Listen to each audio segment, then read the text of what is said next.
Are you looking for a fun way to win up to 25 times your money this football and basketball season? Test your skills on Prize Picks, the most exciting way to play daily fantasy sports. Just select 2 or more players, pick more or less on their projections for a wide variety of stats, and place your entry. It's as easy as that.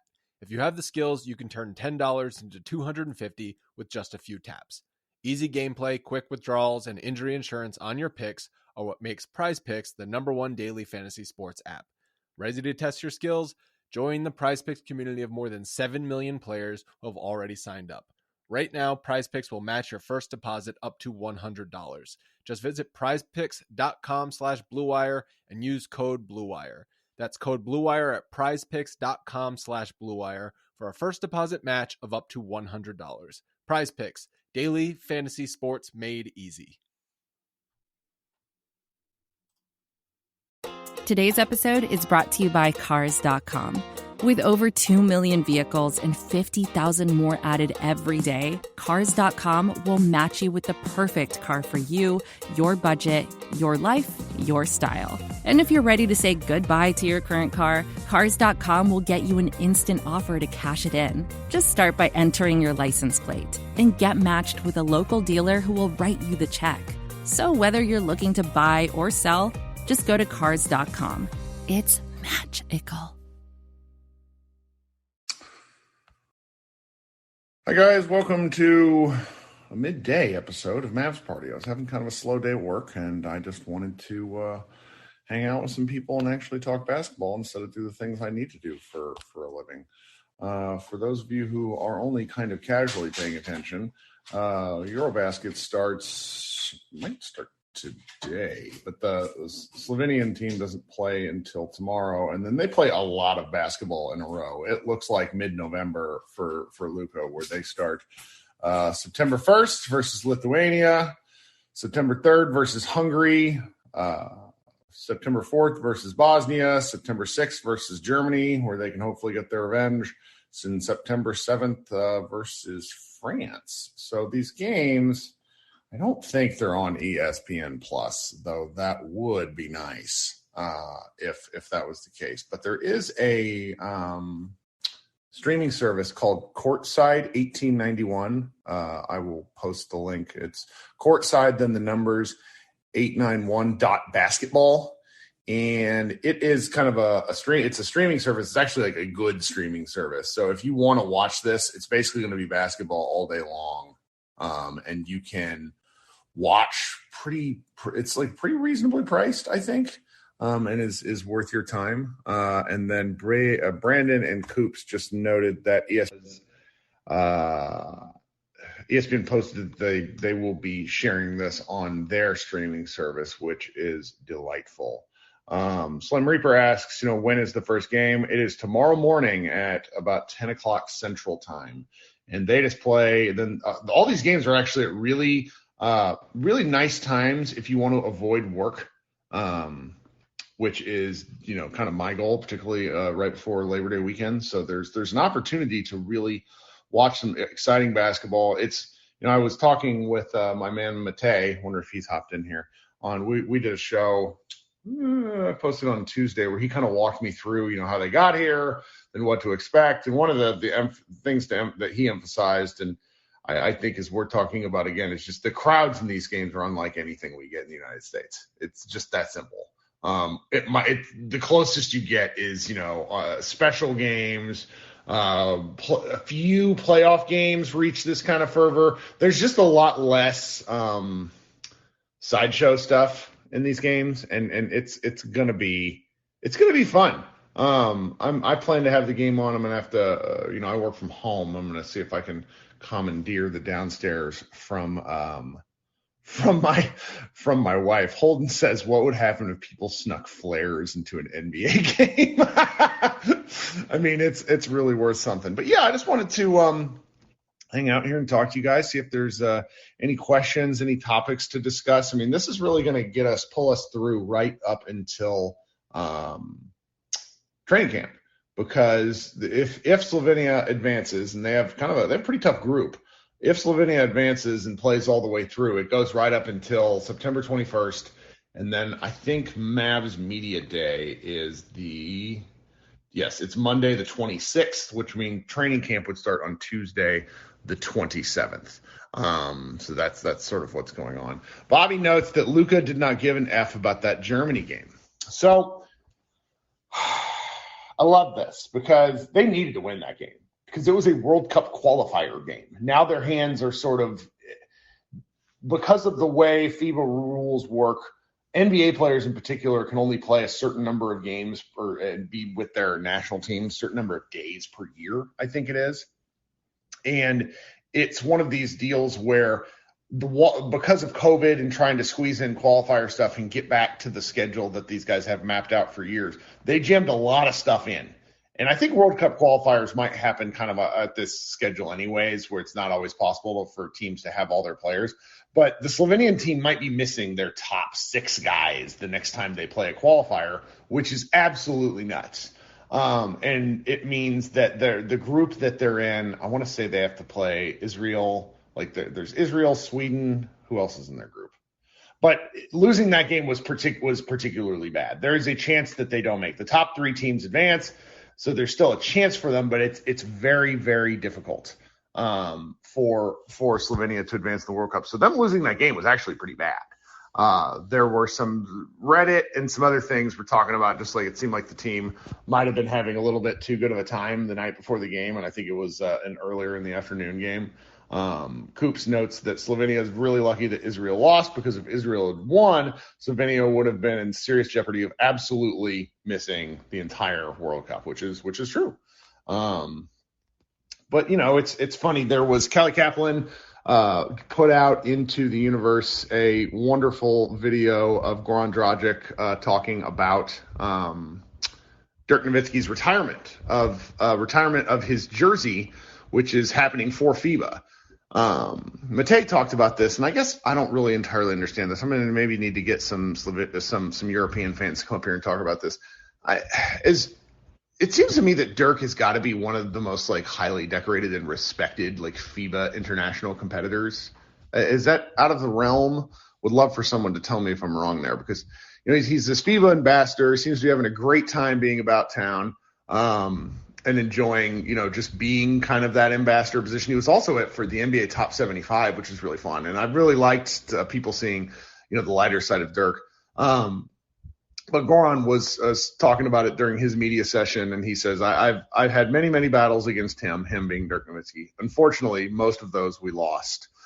He also said that Dirk and him, meaning Goran, have gotten closer because of Dirk's relationship with Luka.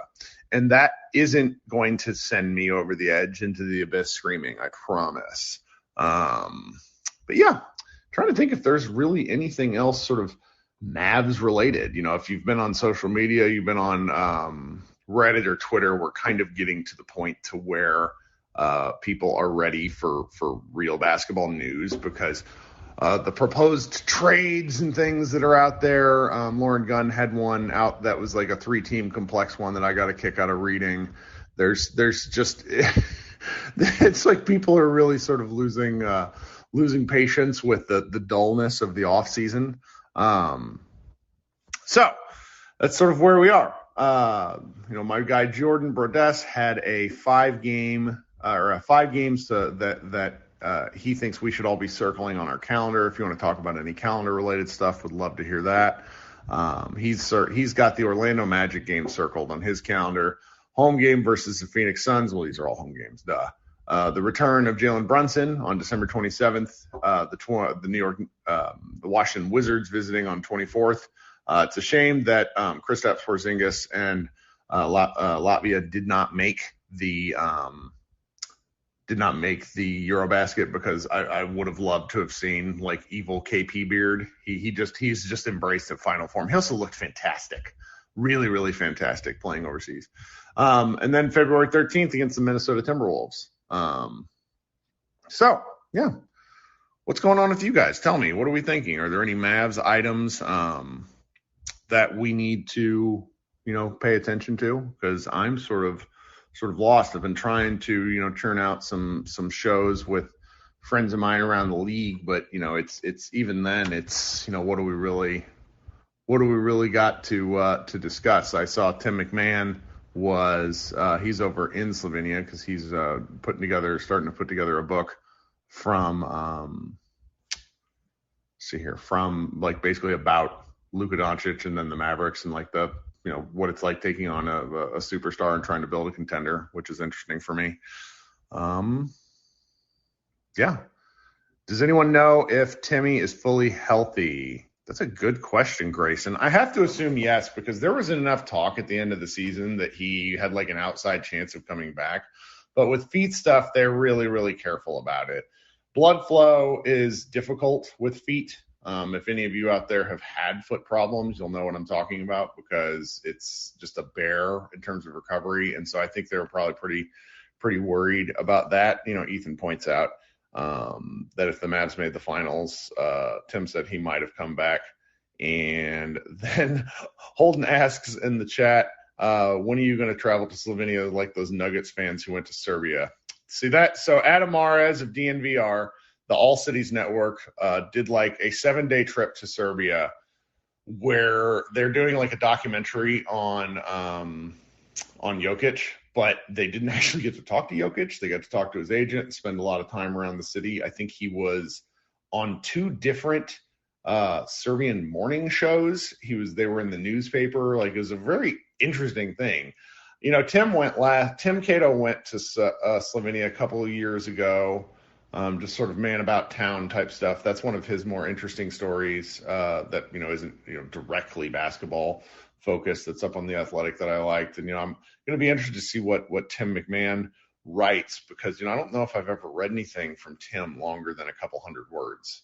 He's obviously a heck of a reporter. So I'm looking forward to seeing what he can put together with the foot. Jacob notes in the chat just talking about how his own personal feet injury, and it's a bit of a bear. Harold says it looks like Luka gained more pounds again.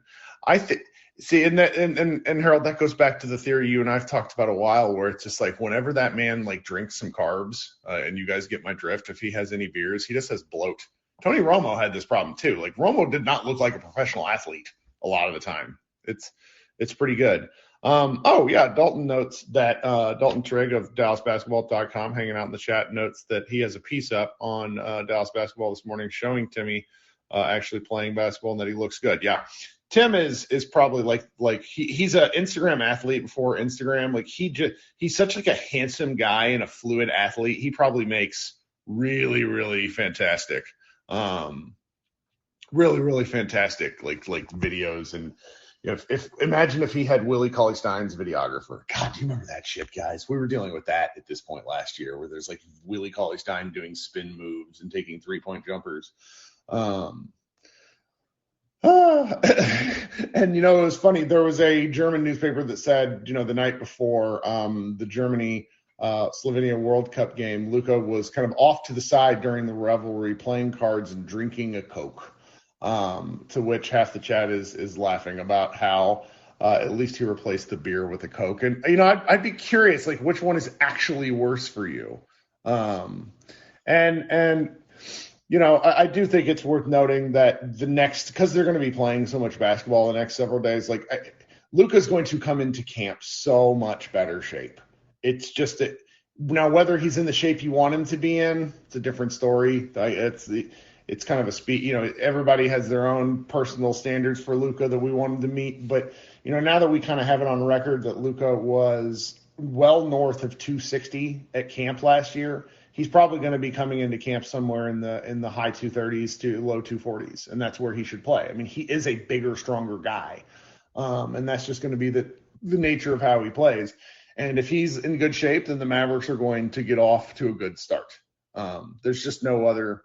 When Luka plays basketball, the Mavericks win games. And when Luka plays basketball in good shape, the Mavericks win a lot of games. Their schedule to start the year is kind of brutal. They need to make it through kind of November playing 500, and then December, January, at least on paper right now, look a little more reasonable. I mean, the simple fact is, and I figured this out through talking to a lot of my friends out there in the Western Conference as I've been doing these kind of one-off podcasts, is that there are going to be a lot of really hyped up teams in the West. I spent some time talking to my friend Danny Morang the other night, who is a Blazers guy, and we walked through their roster, and they've really completely and totally reshaped their roster. So for as much as I think the Blazers are going to suck, and I do, they're going to be competitive in a way that they simply weren't last year. The Wolves are going to be probably the most annoying team in the regular season. It's just going to be so maddening. Hey, I got a question. 808, what's up, friend? How you doing? Hey, man, how's it going? I'm just talking to myself. Just a normal day. Right? I had a question. I know it's, at the end of August, going to September, and I know the PTSD is strong, but, are we really talking about Luka's weight right now? Oh, yeah. Oh, no, this is, it'll be a thing till the end of his days. It's just something I've kind of come to make peace with, I fully think, and you may not remember this, but the first big mainstream piece on the Mavericks, on Luka to hit ESPN was when Mina Kimes went and did a draft profile of him, and she had this line about how he ordered double nachos and how and just sort of what happened with that, and that people latched on to that. It was double nachos at a Hard Rock. I remember this. Dog, get away. One dog threw up and the other dog is chasing it. So this is just how I live my days. So, and that's actually that conversation happens in the middle of the regular season. So it's just sort of something I've learned to live with. And Luka's one of these athletes who it just shows up.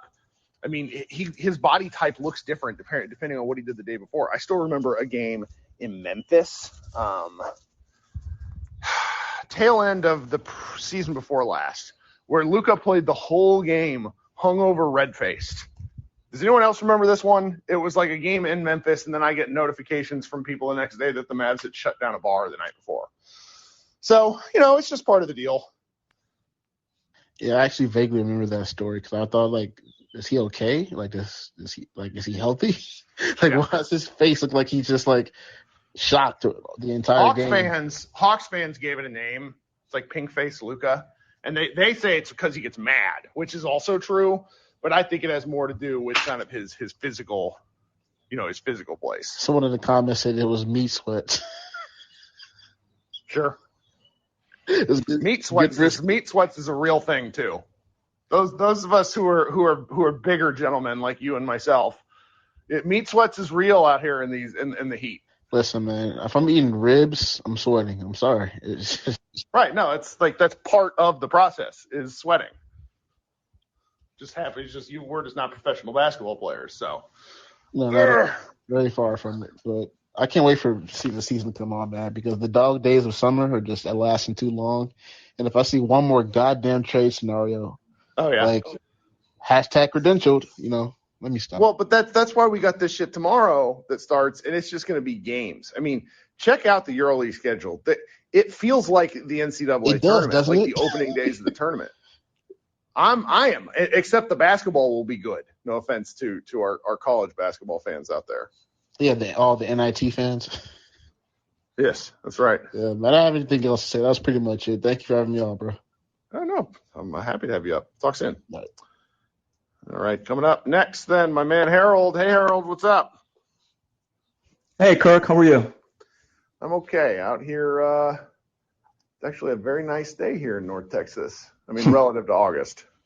That's good. Yeah, I just got done playing basketball for an hour and a half for the first time in probably 15 years, and I'm really exhausted, but I'm super happy because it's a good way to shape. Ibuprofen, stretch, drink some water. You sound pretty good for having just played 90 minutes of ball. Well, I got done about an hour ago, so I'm pretty recovered by now, I think. So what are we thinking? Well, I wasn't gonna chime in, but I just and I hate to be controversial, but I really get frustrated at fans who defend their hero to the last, no matter what.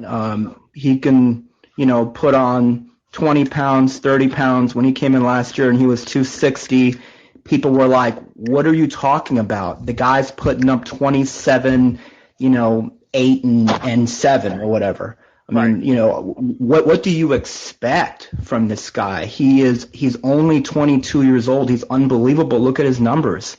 Well, my thing is, and I love Luka, but I've never seen anyone be as unstoppable as he was. And I mean that. I'm talking shape. What's that? While being out of shape. Well, no, and you said it before too. When he's really out of shape, he has a lot of trouble getting by people.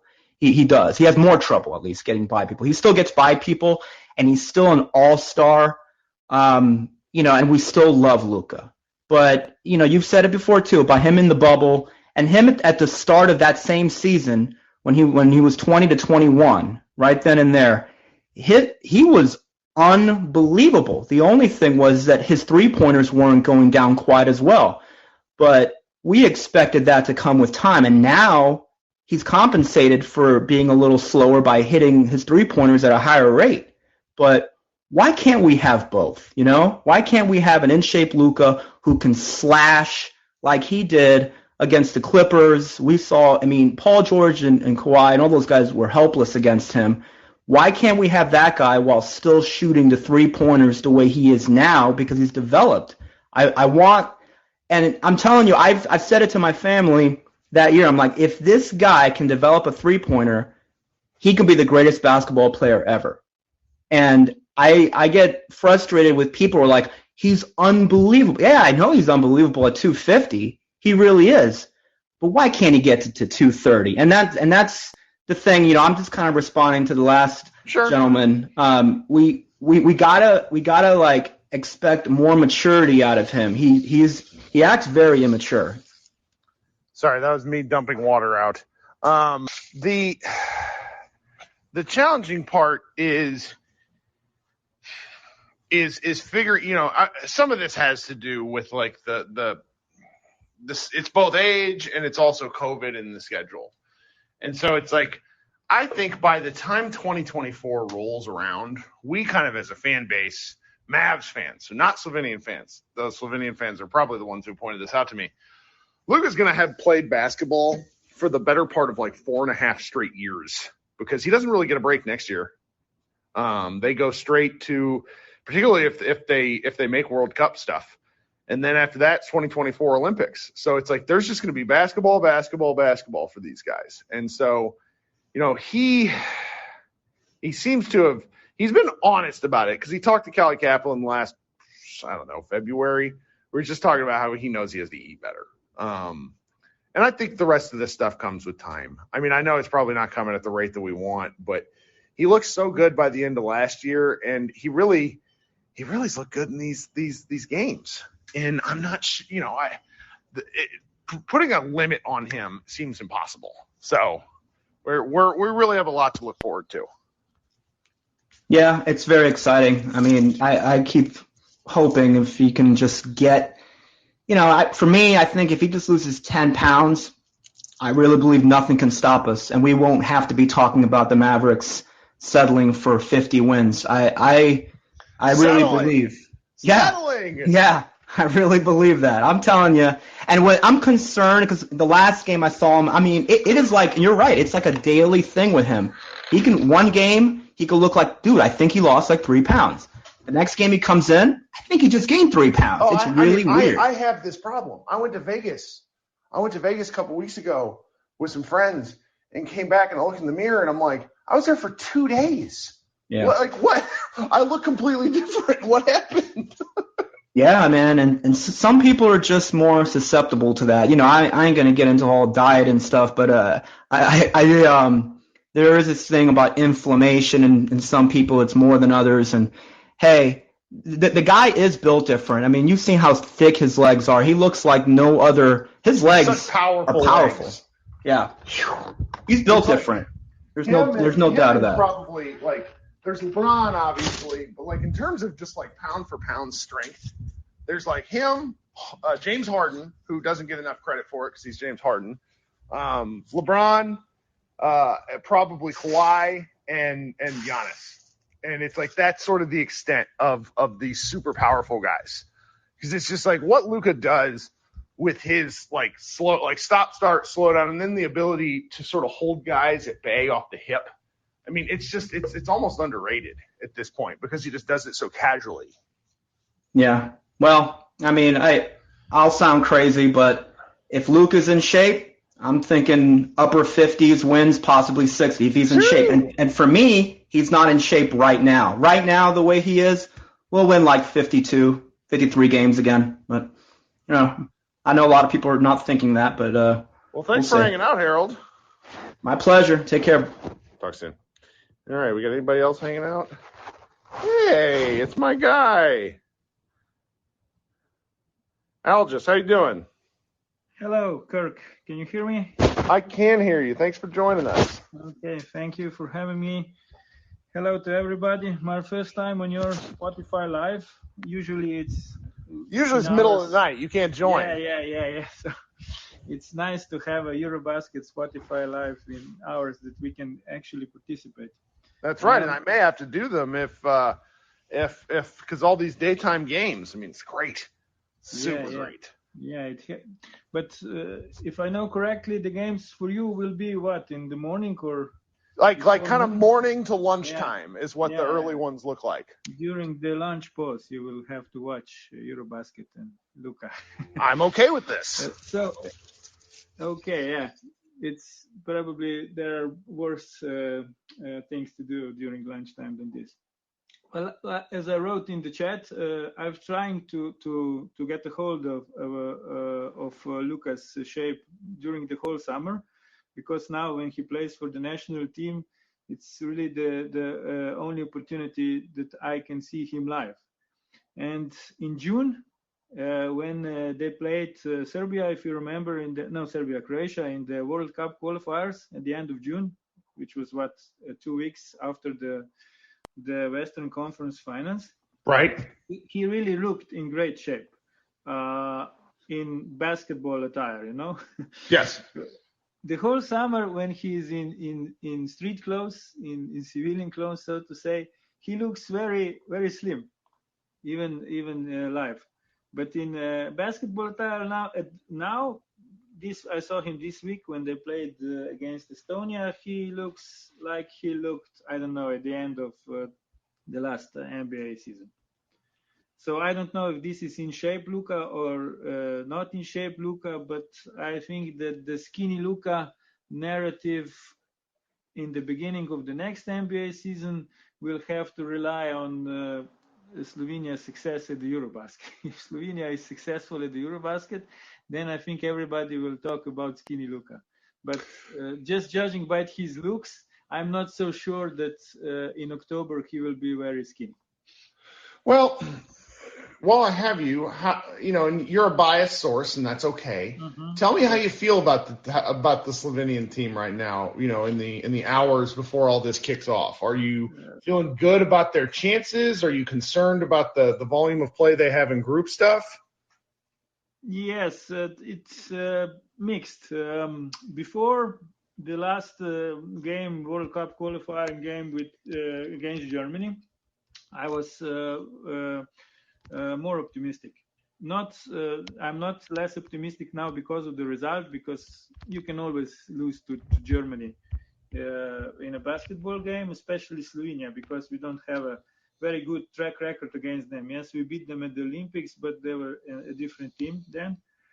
But after this game, because of all the stuff that happened during the game and how the Slovenian team looked, I am less optimistic now, because it's very important for Slovenia to start off good, the European EuroBasket. So with the win against Lithuania tomorrow, but this will be a very difficult game for several reasons. As you know, Lithuania, they play with Valanciunas and Sabonis. They play together on the court as 5 and 4, and Slovenia has problems after the basket. Yeah, that's very big. And also we beat them, as you know, in the qualifiers for the Olympics last year on their home court. And this was the first time since their independence that Lithuania didn't qualify for the Olympic Games. Ooh. So they will be motivated, and also now they also have a better team. They have better shooters around Valanciunas and Sabonis than they did have at that game. Yeah, and So it will be, for anybody that doesn't remember, that was the game that Sabonis had to watch his father give Luka Doncic a trophy. Yes. That was kind of like that game. I don't think a lot of American fans, I mean, probably all the people in this chat understand because we're basketball diehards, but like that was an incredible win.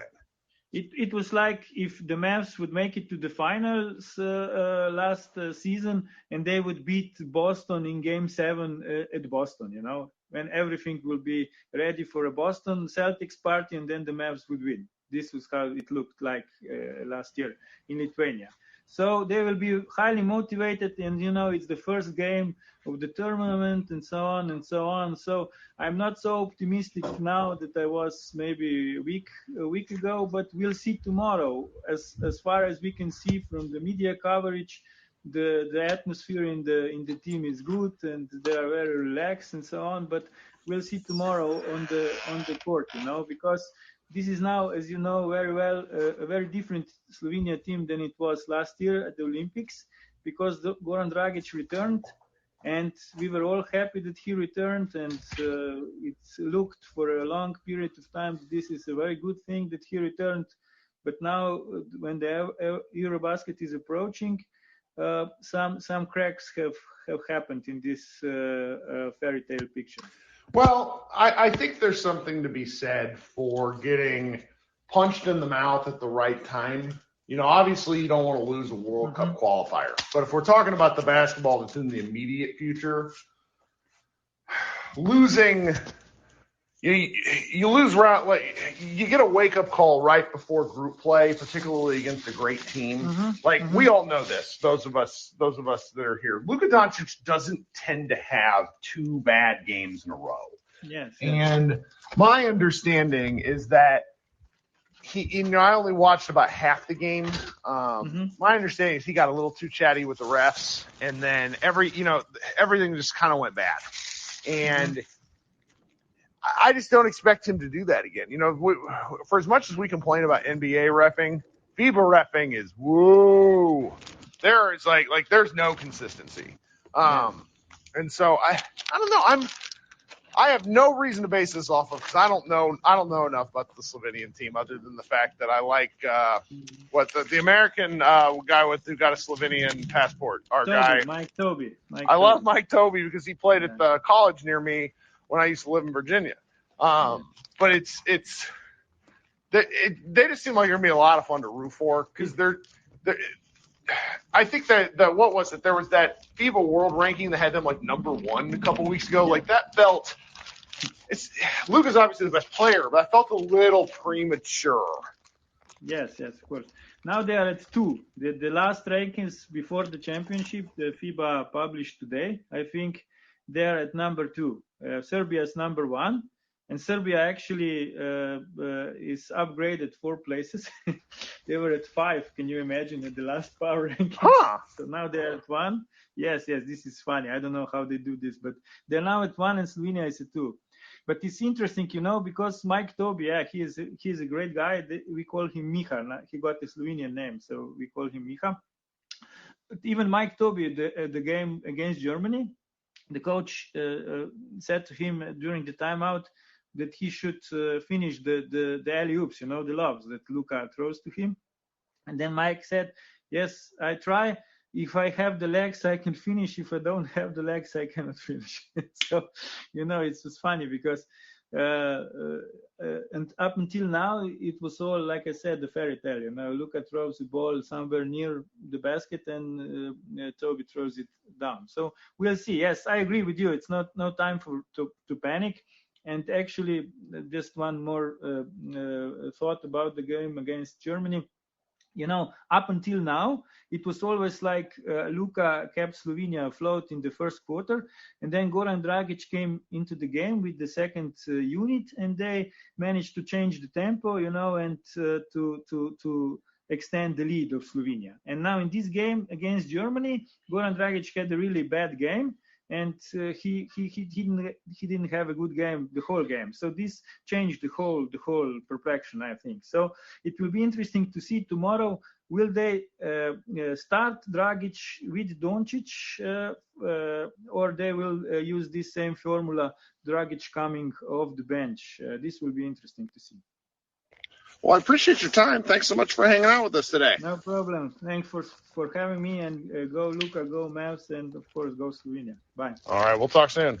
That's the first time I've actually talked to my man there. We exchange direct messages all the time. He's written some pieces for Mavs Moneyball, and we're big fans. Well, that's kind of all I got for today. I probably should go back to work. It's about 1 o'clock. Nobody tell anybody that I wasn't working, but that's okay. I got up at like 6:30. Dogs are like that. Let's see. I'm not really sure what's on the schedule for me. I've been trying to touch base with friends. I want to get on my guy Adam Mares from DNVR to talk about what's going on in Denver. Need to talk about the Warriors. I got to find a Clippers guy to hang out with a little bit. Clippers are going to be regular season monsters. Good Lord. But we're just gonna play it by ear. Maybe if these Slovenia games are fun, I'll do a green room after that, just like we were like we've done for the Mavs. But we'll see. All right, guys. Thanks so much for hanging out on a Wednesday afternoon, and I will talk with you soon.